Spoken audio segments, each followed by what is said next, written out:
Hi, Gregory. I, So we live in crazy times, and maybe what we could talk about today is how these crazy times provide an entry point into dealing with our lives. Hmm. Well, it's a funny thing. When things get really bad, is when most people turn towards some kind of spiritual practice or other practices that will say, help them. How do I deal with this? Um, the most dramatic of those is when we're dying. All of a sudden, when you die, when you're headed towards death, everything gets spiritual or important, or somehow there's a deeper layer people begin to think about because wow, this is the big one, right? Mm-hmm.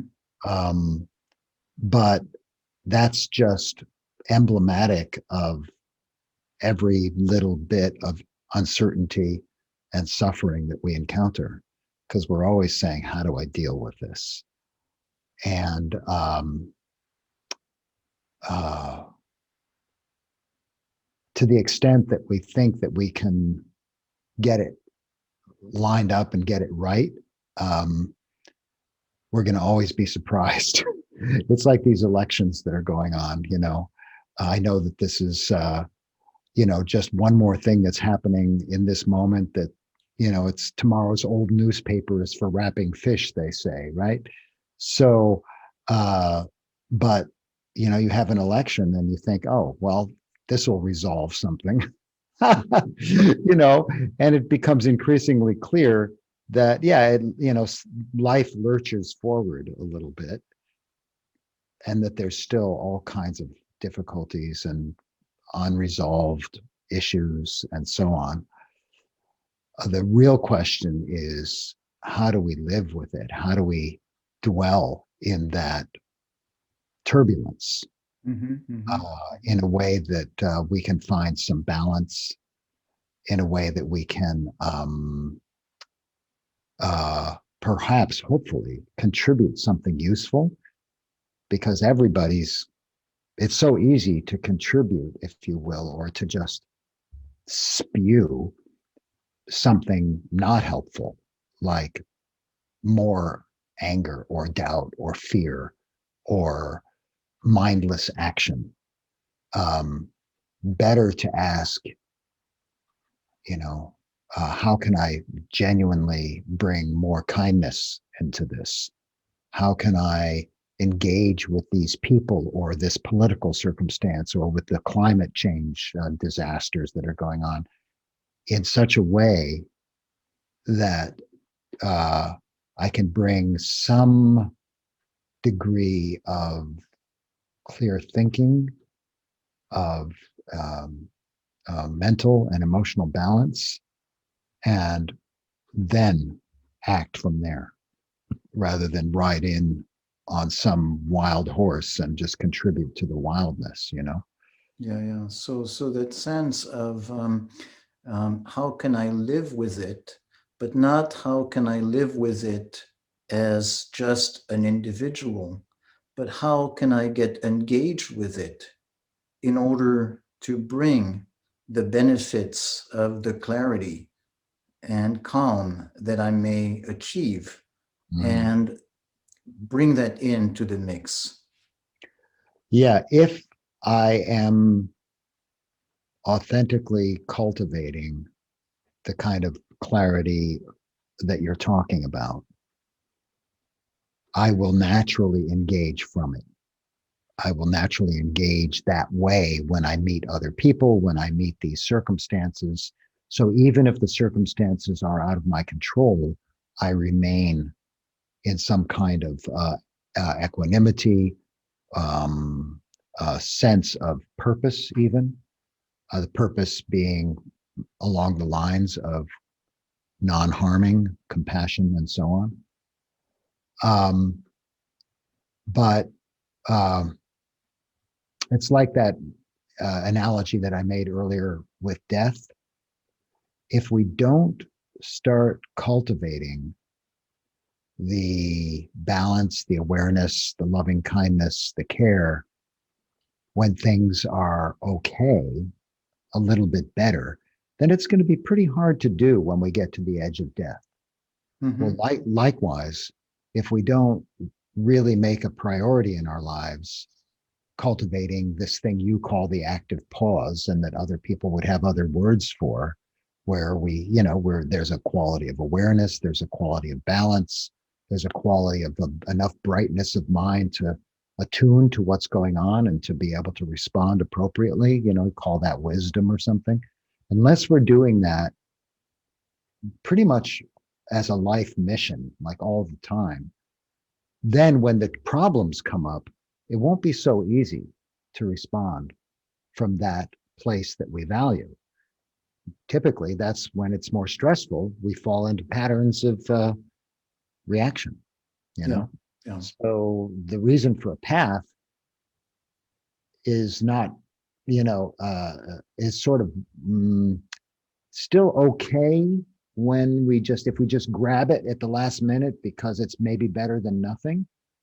But really, the power lies in how we live it, what I call a whole life path. And then those qualities get baked in to the body, the quality of our thinking, the way that we relate, the way you and I might be relating right now is going to impact how I relate to the next person and the next and so on.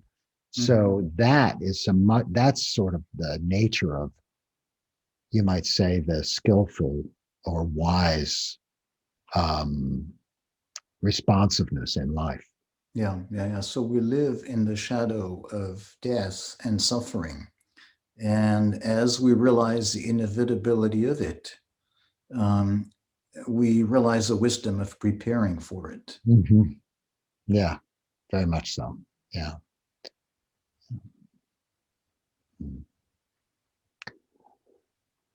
So, it brings up the question, doesn't it? What's the purpose, or what's each person's sense of a spiritual path, their motivation?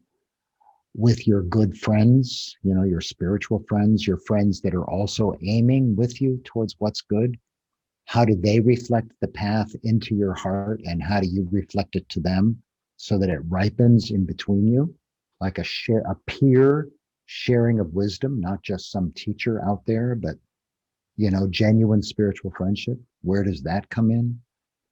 um, how do you live?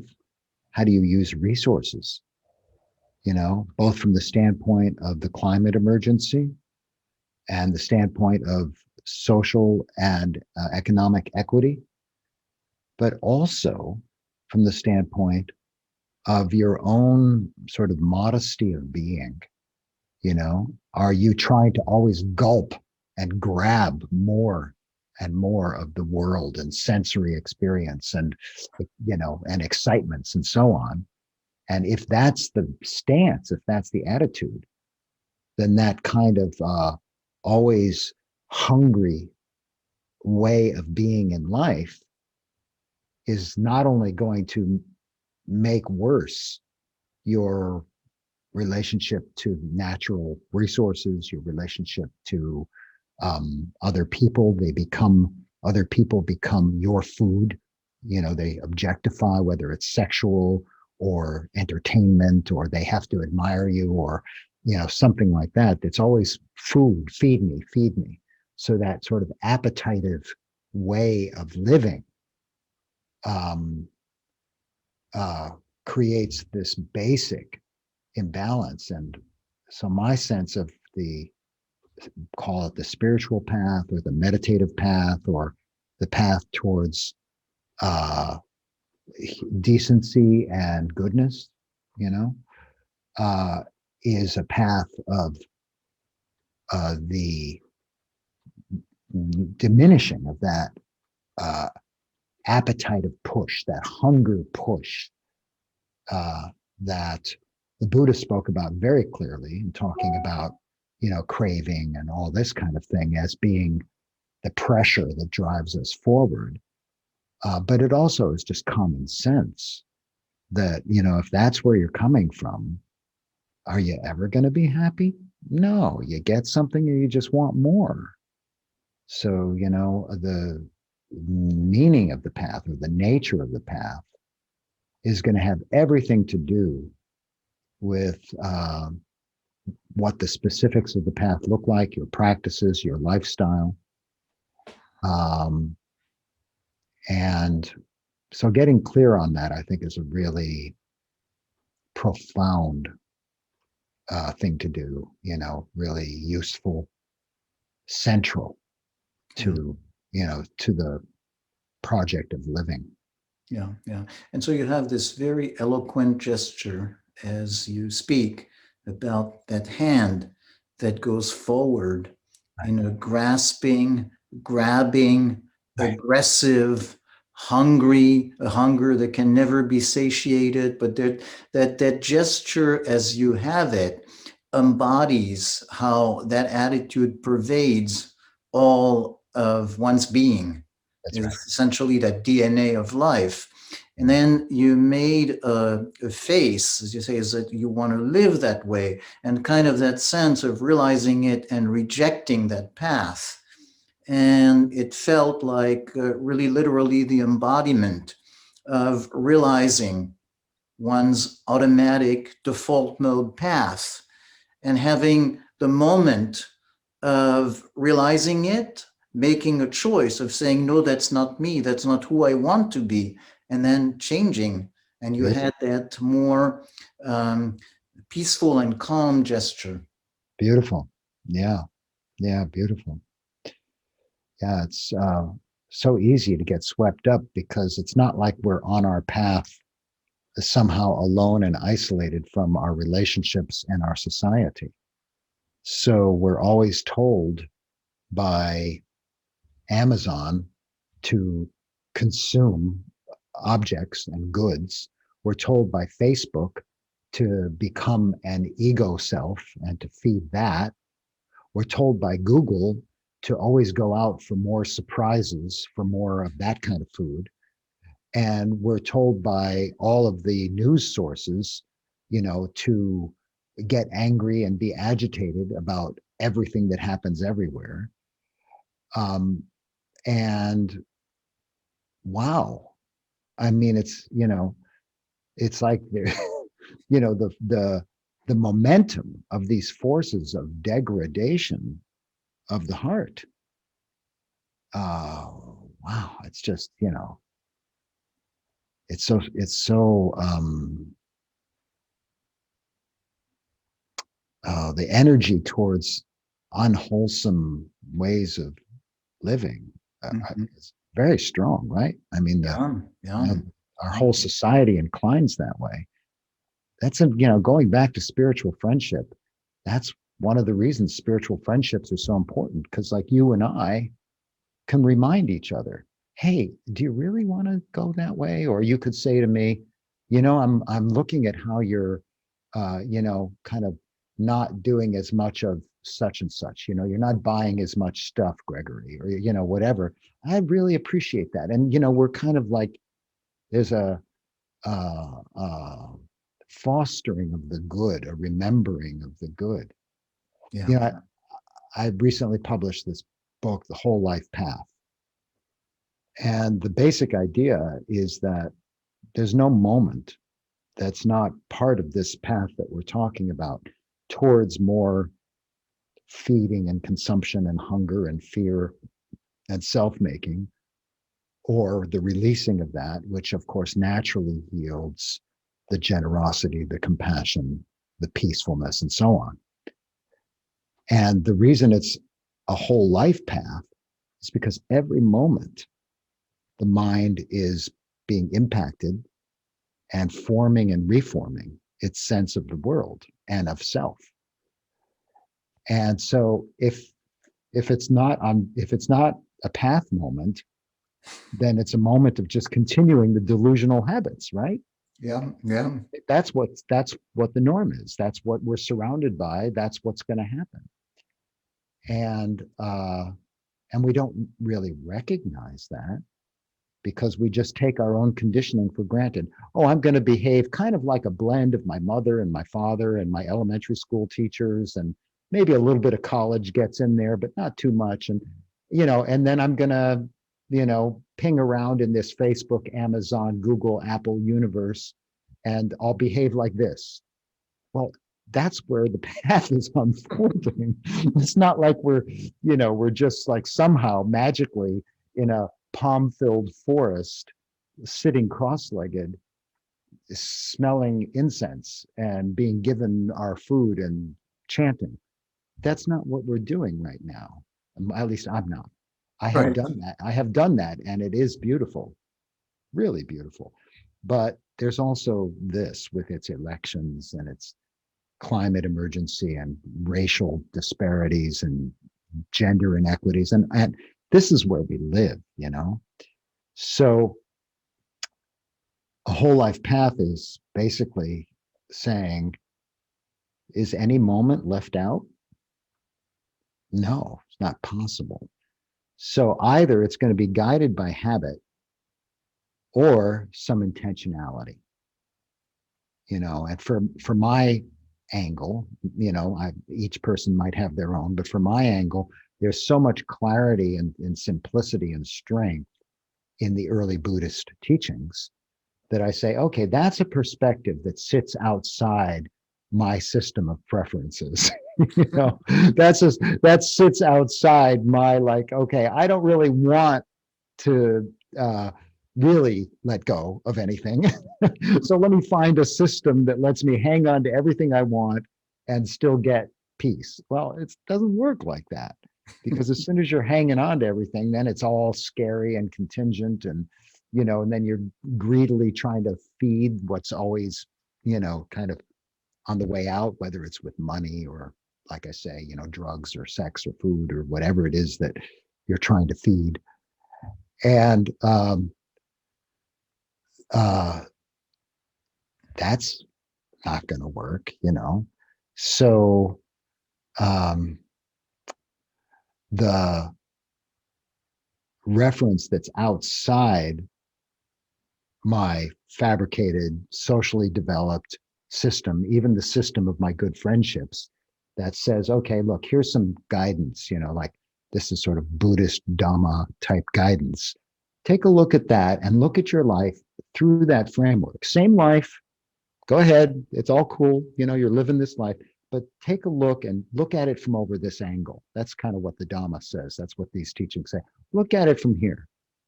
And, so is grasping it more making you happy? What do you think? Or what does letting go feel like? Or what's the quality of experience when you're more generous? Is that good? Do you like that? and so you have this, like, this little voice, or a big Yeah. voice at times, saying something, and it could be saying something about how to meet death. It certainly says a great deal about the kind of the feeling of clinging, and how that, you know creates the tension that we call self. The self is this tension of trying to freeze the world to control it, and it's like that's where I come into being. And so it gets right down into the seeds of world making. It's quite profound, but it's also sometimes very simple guidance, like don't lie, Hmm. don't abuse people. It's got that whole spectrum, and all of it sits outside my realm of preferences. Yeah. So I can trust it more. So that's kind of the whole life path reference for me, is you know has been very fruitful. Yeah, yeah, yeah, yeah. So I love the way actually it comes to life in the way you're describing it. And that sense of, how self is shaped by the choices we made under pressure, under very imperfect circumstances, and that we keep perpetuating. Right. But that from this place, we also keep seeing the world in the same way that perpetuate our habits. And Mhm. it takes that outside view Right. and the proxy of that outside view to be able to see our own choices from a different perspective that we don't have when we inhabit that self. Absolutely. Well described. Very well described. And the question is, can we trust, do we feel a sense of confidence in some wisdom source like that, Mm-hmm. that we can refer to it and say, I may not totally understand this, but everything I've seen so far has been like spot on. So I'm going to try this. I have enough, I'm not sure how it's going to work out, but I'm going to try, let's say, letting go rather than forcing this to be the way I want it to be. Or, I'm going to try giving rather than getting, or, whatever it is that may not be easy for you. And that kind of confidence is not so common in a secular culture Mm-hmm. where the kind of the ultimate authority is me and my opinions, um, a kind of a pseudo scientific attitude that says, I've learned a lot, therefore I can put all those, those miscellaneous learnings together, and I don't have to trust any other source because I trust me. It's sort of like Donald Trump. If Mm-hmm. you want to take the really dark side of it, oh, I'm my own best authority, Right. because that's that the kind of the self-inflation that goes with that temporarily feels great. We say, I can control the world. I kind of know what I'm doing. And for a moment, that narcissistic uh, me has got some food. It quickly runs out of food, and the next moment we feel insecure. We don't know what to do, and so on. But we haven't learned to trust any wisdom sources. And so I think that that's a good question for our culture at large, because what happens is in terms of religious, sources of guidance, we flip from this kind of all me and I have all my answers over to giving all the authority to a Bible and a God and whether it's Jesus or Muhammad or something, and it gets very um, uh, belief centered and uh, separating. This is right, Mm-hmm. this is wrong, and I'm not going to question this because this is the holy book. And we think that that's the only way you can touch ancient wisdom, is to kind of fall into that. We don't have a middle way, Right. and I feel like, obviously, the punchline here is, I think that the Buddha said, "You go see for yourself. I'm going to tell you this stuff. Check it out." Mm-hmm. It's Mm-hmm. much more reasonable in my very secular Western sense of things. It's a very reasonable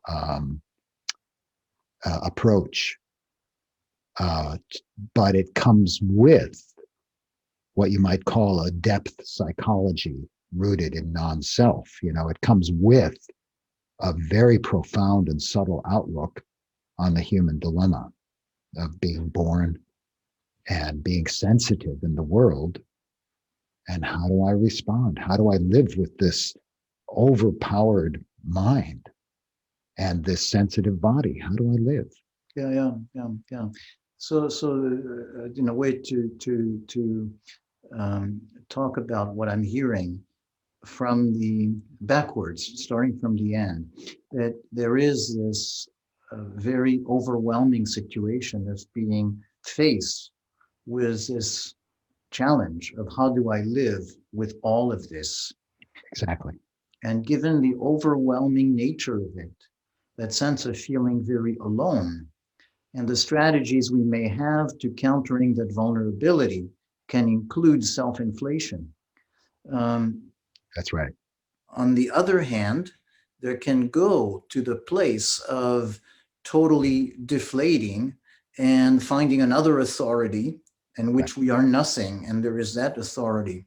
And both are polar opposites, but they're hiding another way, a middle way, which is the possibility of finding guidance, but also trial and error, Mm. which allows us to build trust by trial and error. Beautiful, beautifully stated. Beautifully stated. Thank you. Yeah, and then to go back to the whole life path aspect of it, taking those kinds of wisdom touch points, um, and sort of not sort of, but and taking them into the heart of your life, like a whole life path on unfolds in the meditation home. It unfolds at the kitchen table with your significant others or your partners or your good friends. It unfolds at work. It has to do with the guidance that can benefit in your choices of consumption, food and clothing and entertainments and resource consumption. Uh, it unfolds in special practices like deep meditation or whatever supports your mental culture. It unfolds in your most casual friendships, right? And so how do you what the book is talking about is letting that wisdom thread through everything and uh, uh, in such a way that no moment is left out. Mm-hmm.